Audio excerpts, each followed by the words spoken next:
There are three levels of being. One is survival, and then is that when you are out of survival, but you're still in your egoic mode, and you're still me, and you're desiring things, and you are trying to control reality, but your reality is going well. So you're kind of in a thrival mode, but still operating from your egoic self. And then at the top of it is I am. What is I am? Well, in basically most of the religious texts from the past, like Bible and the Old Testament, New Testament, and even in the Hindu Vedic texts, and basically when you go and peruse the history for spirituality, you will come across the term I am. It's in Buddhism, and it's basically everywhere. What Eckhart Tolle talks about as presence, it is basically the essence of God, universe, source, whatever you want to call it, in us. There is the egoic self, which is what you call yourself to be. I am Adeel. I do this job. I was born in this family. I am this race. Blah blah blah. And then there is I am, which is aware of my ego. That is I am Adeel. Who is that knows that I am Adeel?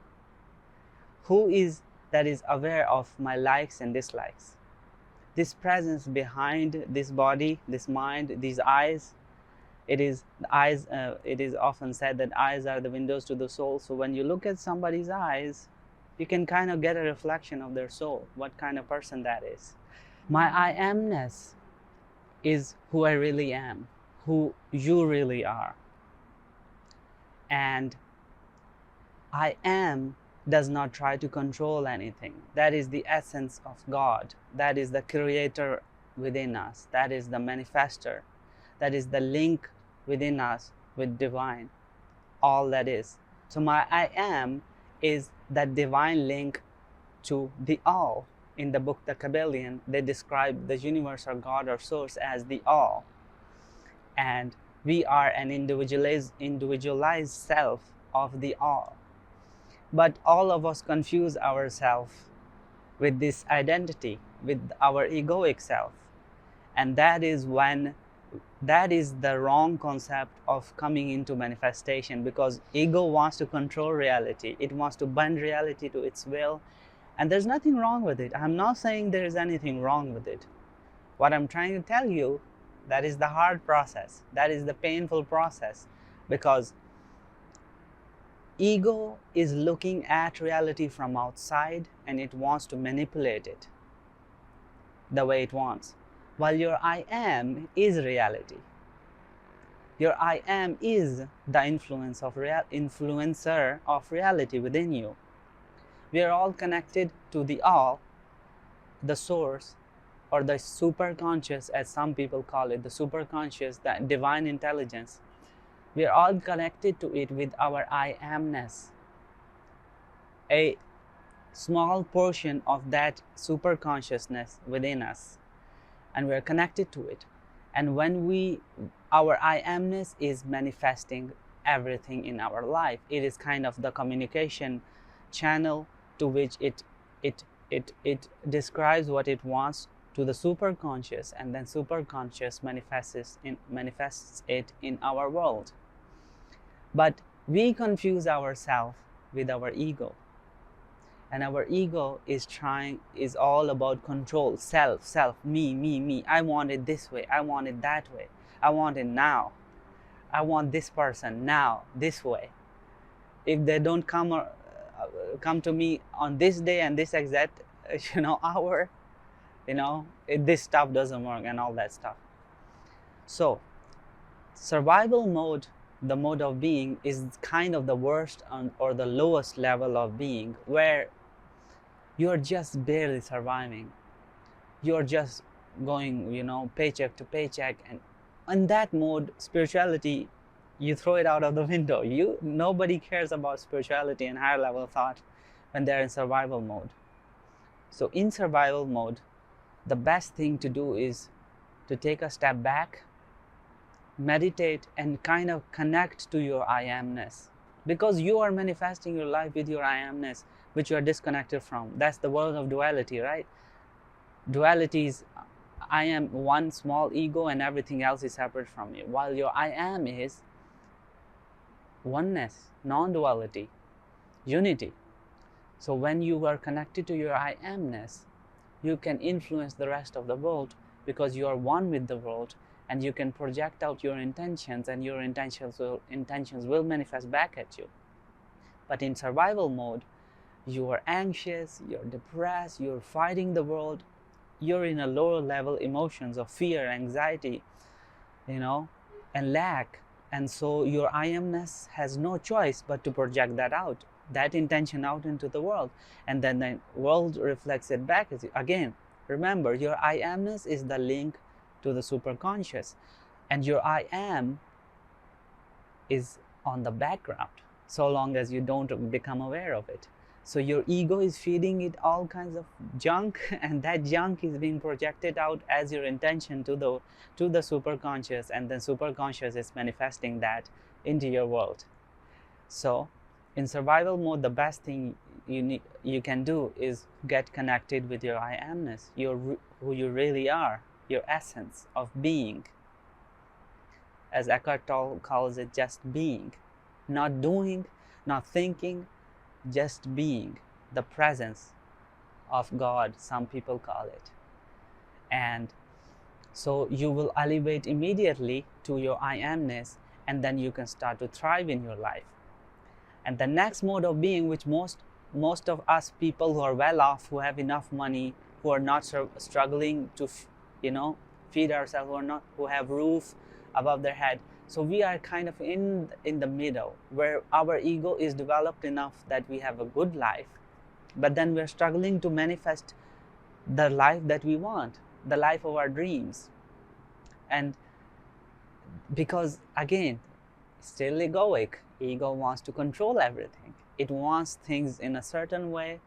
It's blocked in its perception. Remember, reality is not what your ego is seeing. It's completely different. We humans, our human body is very, very, very limited in its capacity to perceive what's going on. It's just all in our head. And this egoic identity that you call yourself is not really who you are, but that's what you call yourself. So from these false premises of your ego, you're gonna try to control reality, and you will fail miserably. You will fail miserably. How do I know? From experience. You will fail miserably. That is why we see so many people coming to deliberate creation, and they try to manifest stuff with their ego, and they fail, and they're like, this is crap, bullshit, it doesn't work, I'm out of it. Right? Because they fail to understand the concept of who they really are. I am. The link to divine is not it's present, but it's not, you're not aware of it. You're operating from the ego, and therefore you fail. So this is the second level of being, where most people are. And you can manifest a lot of stuff from your ego. I'm not saying it doesn't work. You can manifest pretty much a lot of things, but there's no satisfaction in there. Ego doesn't get filled up. It's never ending. And then you kind of hit and a miss. A lot of hit and a miss is there as well. And it's just not a state of being where when I can talk from a personal experience. When I'm not aligned with my I amness, I am very anxious. I have a lot of fear in my life, because I'm trying to control everything. Oh, my money didn't came in the bank, so let's check it like 100 times. Is the money there? Is the money there? Is the money there? See, the ego is trying to control. But whenever I let go and trust, it works. It works automatically. It works in its own time. So from the second level of being, you need to go to the first level of being, your I amness. Be present. Manifest with your I amness. Don't try to control the processes of the universe. Don't try to feed the superconscious, how you want something, when you want something, exactly how or when, don't try to control your manifestations. Push out your intent with your I amness to the superconscious, and then let it do its thing. Don't try to control your manifestations. And what I have observed is, when I make an intent or make an assumption, if I want to affirm, I do imagination, the processes, and then I let it go, that thing appears without fail. Like, the success rate is unimaginable, it works. But when I'm waiting, when I'm trying to control manifestation, when I'm anxious, fearful, all the egoic processes, it doesn't work, it doesn't come. I keep on waiting, and my intention is going out to the superconscious that I'm waiting for something, therefore I keep on waiting. You see, so the egoic level will always be a hit or miss, hot and cold behavior. Sometimes it works, sometimes it won't. There is a lack of satisfaction there, lack of trust, and so that's how it goes. But when you elevate to your I amness, your true state of being, then things work. Now, how do you do that? Presence. Be aware of your ego. Don't let your ego run your life, right? Don't let your clouded perception, your limited view, your limited intellect. Our mind has limited intellect. A lot of people don't like it to know that they don't know everything. They are very afraid of the unknown. But you don't know. Your ego does not know how something will come about.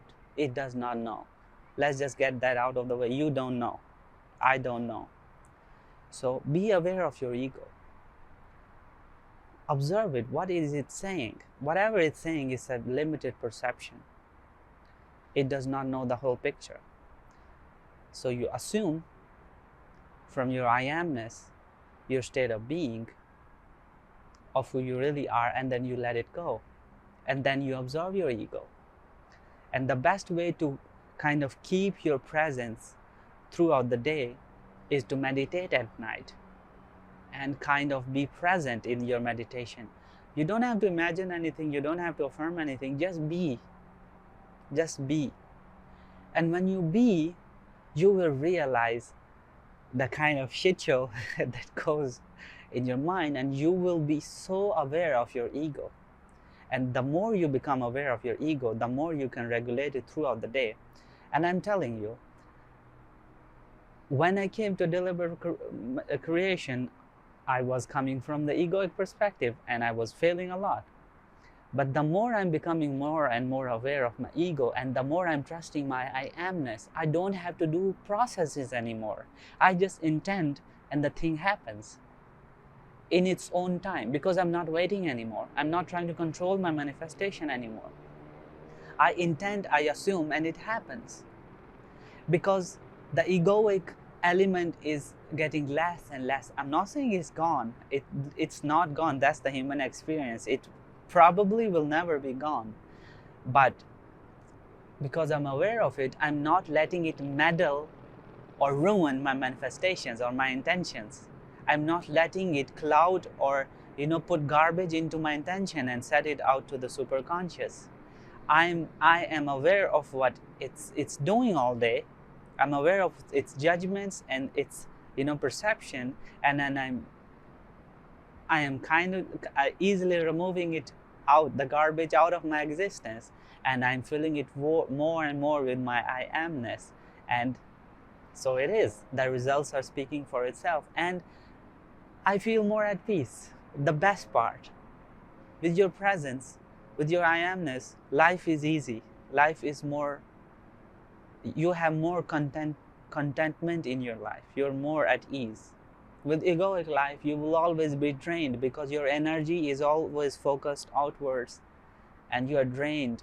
Life is hard and it will drain you. You won't feel at ease. But with your I amness, you will live an easy life with a lot of success in what you want. And things will fall into place, as they say, that things will just work. You won't have to micromanage everything. And that is what I want for everybody on my channel. I know it was a very esoteric, very high level concept, but if you understand this, I know it will benefit your life tremendously. So I just put it out there. So until next time, bye bye.